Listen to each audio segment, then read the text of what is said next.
Hindi na nakaporma ang lalaking ito nang matuntun siya ng tracker team ng Quezon City Police District Station 14. Isang taon daw nagtago ang lalaki ayon sa pulisya. Numero 1 siya sa most wanted list ng Northern Samar dahil sa 6 na kaso na malversation of public funds. Di umano pinag-interesan niya ang pondo ng kanilang barangay sa probinsya. Dati siyang empleyado ng barangay sa Northern Samar nga na tresurero to eh.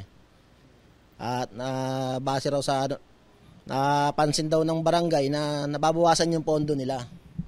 So nag-audit sila, nalaman nila may mga withdrawal sa bangko na pineki niya yung pirma ng barangay chairman. Suma total umabot daw sa 1.2 million pesos ang halaga ng mga transaksyon niya sa bangko. Matapos dito, nagtago na raw ang suspect sa barangay ng Marikina habang nagtatrabaho siya bilang houseboy sa Santa Mesa, Maynila. Nabigyan nila kami ng information kung saan malolocate ito. Kaya mga operatiba namin, agad na nagpunta sa Marikina. Nag-coordinate kami, then nalocate nga siya kahapon doon at naaresto namin. Ayon sa akusado, hindi naman siya nagtago. No comments. Sa korte na lang po ako magpapaliwa. Nagluluto lang po ng almusal sa madaling araw. Nasa kustodiya siya ng Marikina Police habang hinihintay ang commitment order ng korte. Ito ang unang balita, Bam Alegre para sa GMA Integrated News. Igan, mauna ka sa mga balita. Mag-subscribe sa GMA Integrated News sa YouTube.